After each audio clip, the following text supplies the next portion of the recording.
Assalamualaikum warahmatullahi wabarakatuh. Om Swastiastu, Namo Buddhaya, Rahayu, salam kebajikan, Shalom. Semoga keselamatan atas Anda sekalian dan mudah-mudahan kita semua mendapatkan rahmat dan berkat dari Tuhan. Selamat datang kembali di kanal Budidaya Pancasila. Kali ini kita akan bicara soal dasar pendidikan nasional. Benarkah pendidikan nasional kita itu berdasarkan pada Pancasila dan Undang-Undang Dasar 45? Sebagaimana yang tercantum di dalam Undang-Undang Sisdiknas. Namun ketika kita mempertanyakan soal ini, boleh jadi banyak orang akan menganggap bahwa ini pertanyaan sing cari masalah. Karena semua lembaga, semua konsep yang dibangun di bawah negara kita Indonesia ini memang semuanya harus berdasarkan kepada Pancasila dan Undang-Undang Dasar 45. Tapi justru disitulah letak persoalannya. Keharusan untuk mencantumkan itu kemudian pada akhirnya menjadi sesuatu yang sangat artifisial. Jadi sekedar tercantum, bukan dalam pengertian bahwa sebuah konsep pemikiran itu benar-benar berdasarkan Pancasila dan Undang-Undang Dasar 45. Kebanyakan hanya tempelan, hanya artifisial. Itulah mengapa kita pertanyakan, karena persoalan pendidikan ini maha penting. Ketika pendidikan kita itu dikatakan berdasarkan Pancasila dan Undang-Undang Dasar 45, pertanyaannya, iya ta? Temen tak berdasarkan Pancasila itu? Ataukah itu tadi, sebagaimana kecurigaan umum bahwa itu hanya tempelan? Karena kalau misalnya kita tidak mencantumkan Pancasila dan Undang-Undang Dasar 45 sebagai dasar dari sebuah konsep atau pemikiran, maka iso ditawur wong sak Indonesia. Cuman kebiasaan kita itu kan memang suka memakai topeng. Jadi kalau Anda lihat ada kopi tulisannya kopi murni, itu berarti murni kalau kopi ini blas. Jadi itu senengannya kan gitu. Jadi nggak ada misalnya obat yang jujur ya, yang benar sungguh-sungguh mencantumkan komposisi aslinya itu seperti apa. Tapi memang selalu dilebih-lebihkan. Misalnya obat kuat. Obat kuat itu katakanlah obat kuat ini dibuat dengan keringet hulek itu 10 tetes. Wah, terus mana ini gajah. Belum cukup mana ini dipancal gajah itu. Jadi kita itu seneng sesuatu yang bombastis, yang koyo yoyo tapi sakjane gak jari yoyo jari gak. Nah, dalam kerangka ini tadi bahwa pendidikan nasional kita itu berdasarkan Pancasila dan Undang-Undang Dasar 45. Maka sekali lagi pertanyaannya adalah iya ta? Teman tak berdasarkan Pancasila? Karena begini, di dalam Undang-Undang Sisdiknas dinyatakan bahwa pendidikan nasional berdasarkan Undang-Undang Dasar 45, Pancasila dan Undang-Undang Dasar 45. Sementara faktanya, kalau Pancasila itu sebagai dasar, ya dasar dari pendidikan nasional itu, mestinya posisi Pancasila itu di posisi yang paling dasar. Atau dalam bahasa kurikulumnya itu, mestinya letaknya Pancasila itu ada di kompetensi inti, bukan berada di belakang yang selama ini konon itu katanya yang akan dibangun. Jadi Kalau dulu ada pelajaran PMP zaman saya itu, pendidikan moral Pancasila, atau mungkin ada yang pelajaran Pancasila khusus, dan kayaknya sekarang katanya mau ada pelajaran Pancasila lagi. Nah, kalau begitu, maka posisi Pancasila bukan sebagai dasar, no. Jadi nek ono mata pelajaran Pancasila itu berarti secara logis berarti Pancasila tidak menjadi dasar karena dia bagian dari yang harus dipelajari. Ini sama dengan pemikirannya wong dukur-dukur gitu yang mengatakan bahwa ada 4 pilar kebangsaan. Yang salah satunya adalah Pancasila. Ini pemikiran yang membingungkan. Saya belum pernah melihat satu bentuk pemikiran yang begitu membingungkan seperti konsep tentang pilar kebangsaan ini. Coba mari kita lihat. Ide dasarnya adalah ada 4 pilar kebangsaan. 1 Pancasila, kemudian yang kedua itu Undang-Undang Dasar 45, yang ketiga NKRI, dan yang keempat itu Bhinneka Tunggal Ika. Itu pilar kebangsaan. Setahu saya, yang namanya pilar itu cagak, menurut cagak. Nah, sementara jelas dikatakan bahwa negara kita itu berdasar. Dasar karo cakak itu beda, Cak. Dasar itu adalah pijakan untuk tempat berdirinya sesuatu. Tapi nek cakak itu kayak rumah itu tiang-tiang. Jadi tiang kebangsaan itu ada 4 itu tadi. Pancasila, Undang-Undang Dasar 45, NKRI, dan Bhinneka Tunggal Ika. Aku gak ngerti karepe ya apa iki. Jawane pilar kebangsaan. Jadi bangsa ini baru didirikan dengan 4 pilar itu.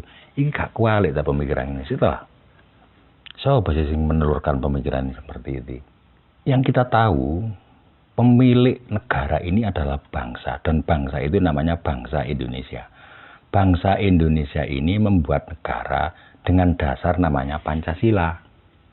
Jadi bangsa Indonesia itu ono dhisik. Apa pilar kebangsaan itu? Logikane ya apa itu? Ada dulu bangsa Indonesia ini ada dulu, kemudian setelah merdeka bangsa ini membuat negara, dan negara ini didirikan di atas sebuah dasar namanya Pancasila. Undang-undangnya jenenge Undang-Undang Dasar 45. Lalu bentuk negara itu jenenge NKRI. Lah sebenarnya kan sudah jelas. Olah apa konsep pilar kebangsaan bareng iki implementasi ini kaya apa? Lah mbundeli gak karu-karuan ini sih. Makanya pertanyaan mendasarnya lagi-lagi sing disebut berdasarkan Pancasila iku sing ndi, Cuk? Cak ri. Jadi yo apa iki rek. Padahal iki wong ndukur-ndukur iki wong pau pinter-pinter iku wis. Kaya kan sing iso ngalahno iku. Terutama DPR itu kok gak sok keliru blas itu. Ternyata mereka bukan hamba bangsa Indonesia. Mereka adalah hamba partai seperti yang dinyatakan sendiri oleh salah satu anggota DPR itu. Lah nek anjene ngono bubarno ae gak DPR-DPRan gak tae-taean. Lah mereka menelurkan pilar kebangsaan iku logikane nok endi? Iki lho nduk endi? Terus Bhinneka Tunggal Ika iki gak nyambung kabeh. Jadi sebenarnya mereka pernah mendalami Pancasila enggak sebagai dasar itu pernah enggak. Nah sekarang konsep pendidikan nasional kita itu jelas itu kita pertanyakan ya. Karena memang sampai hari ini efek dari konsep pendidikan nasional itu hampir tidak cukup signifikan. Awake dhewe iki nek ngomong bersaing ya mesti kalah terus. Nah pertanyaannya adalah opo kok ngono? Ya, itulah yang ingin kita bahas, bahwa sebenarnya kita itu memiliki kesalahan mendasar dalam hal menentukan konsep pendidikan kita itu. Ya, jelas ada kesalahan mendasar. Itu nanti merembetnya ke kurikulum, ke hal-hal yang lain. Tapi itu tadi sudah terbukti bahwa sebenarnya kita ini tidak sungguh-sungguh berdasarkan Pancasila. Buktinya apa? Nek anjane ngono konsep pendidikan nasional kita itu berdasarkan Pancasila, kita belum ngomong Undang-Undang Dasar 45-nya loh ya. Berdasarkan Pancasila tok, itu mestinya Pancasila itu untuk gini kompetensi inti gitu. Sehingga semua mata pelajaran itu terjiwai oleh Pancasila, itu jenenge berdasar. Nah, nek saiki ojo ngomong berdasar tok, buktikan mana bahwa konsep pendidikan kita itu memang berdasarkan Pancasila. Lah nek cuman nulis tok, hanya soal ketercantuman saja yo sapa yang gak iso nek ngene iku, Cak. Dengan ketidakjelasan dasar itu tadi. Sing sing koyo iya tapi sakjane gak. Maka kita lihat bahwa dalam ranah aplikasi pendidikan kita itu kan sebenarnya gak jelas. Pertanyaan tentang konsep pendidikan nasional yang apakah benar-benar berdasarkan Pancasila atau tidak, bagi saya terbukti tidak, karena memang satu, Pancasila diletakkan tidak dalam posisi di dasar yang menjiwai seluruh mata pelajaran. Yang kedua, Pancasila sebagai objek yang harus dipelajari. Adanya mata pelajaran Pancasila itu jelas seperti pemikiran tentang pilar kebangsaan yang ditelurkan oleh wong ndukur-ndukur sapa iku. Yang menurut saya logikanya bundeli. Kalau boleh dibahasakan dalam bahasa yang ringkas, sebenarnya pendidikan itu adalah bagaimana caranya membangunkan potensi kecerdasan yang sudah Tuhan berikan kepada setiap diri atau setiap manusia. Dalam rangka membangunkan potensi kecerdasan itu tadi, kita selama ini memiliki banyak kesalahan.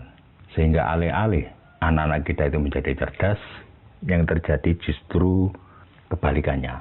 Banyak yang kemudian dari itu menjadi disebut sebagai anak-anak yang bodoh. Repotnya atau celakanya, sekolah justru menjustifikasi ketidakterbangunannya potensi itu tadi. Maksudnya begini, potensi kecerdasan kan sudah diberikan oleh Tuhan. Dan yang bertugas membangunkan itu adalah sekolah. Nah, mestinya sekolah ini yang bisa dimintai pertanggungjawaban. Apakah seseorang itu terbangunkan kecerdasannya ataukah tidak? Ya, jadi tanggung jawab kalau ada anak pintar atau tidak itu sebenarnya kita boleh mempertanyakan ke sekolah. Karena sekolah itu yang seharusnya memiliki konsep bagaimana membangunkan kecerdasan itu.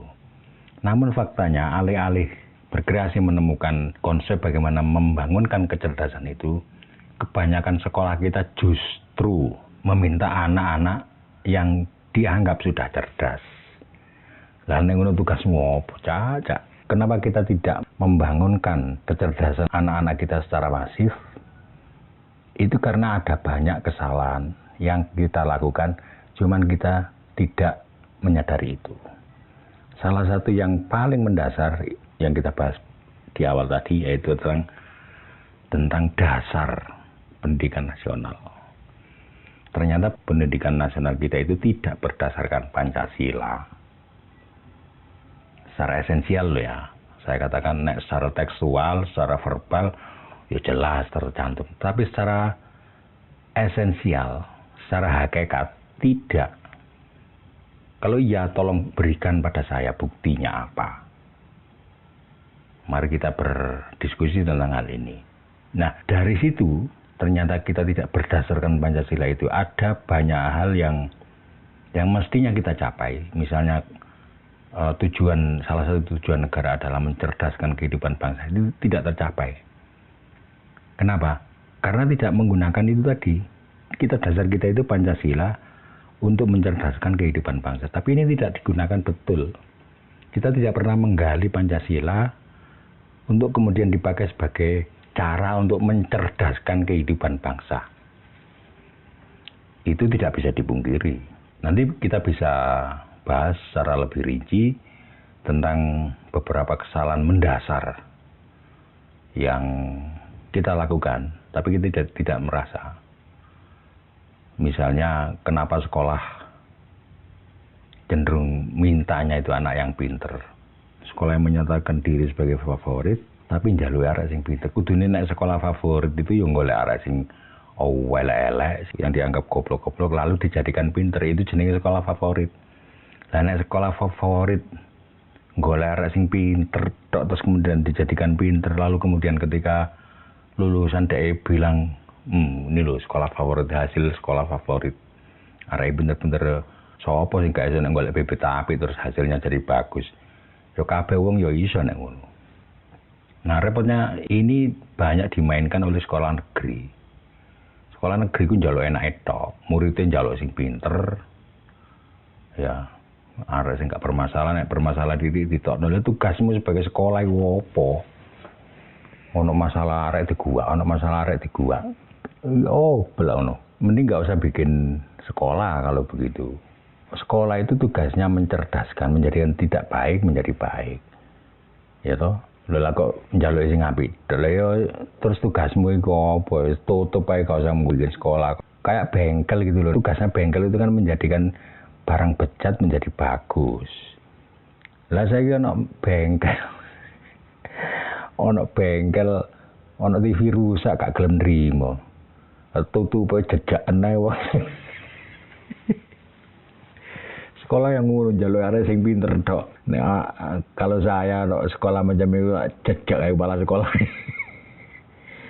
Buyar ya kok saya sekolahan. Sekolah ngomong sekolah favorit tapi njaluk arek sing pinter. Gak cocok blas itu. Itu mengkhianati konsep sekolah yang seharusnya. Ada banyak kesalahan di dunia pendidikan kita itu. Nah, efeknya adalah macam sekolah favorit. Yang vital lagi itu adalah kesalahan prosedural. Jadi ibarat wong gawe omah itu, pendidikan kita itu ngawur, tidak sistematis. Jadi sing pondasi genteng kayak pondasi gak karu-karuan, morat-marit gak karu-karuan. Sehingga ketika kemudian anak-anak itu gak pinter ya mesti ae. Lalu gonta-ganti kurikulum. Wes mesti kan gonta-ganti kurikulum. Nah, bagi saya, selama paradigma pendidikan tidak dirubah, sampai kapanpun kita akan setiap kali ganti pemerintahan pasti akan ganti kurikulum. Kenapa begitu? Nah, itu nanti ikuti episode berikutnya. Oke, saya kira sementara itu dulu. Kita lanjutkan di episode berikutnya. Kurang lebihnya mohon maaf. Wassalamualaikum warahmatullahi wabarakatuh.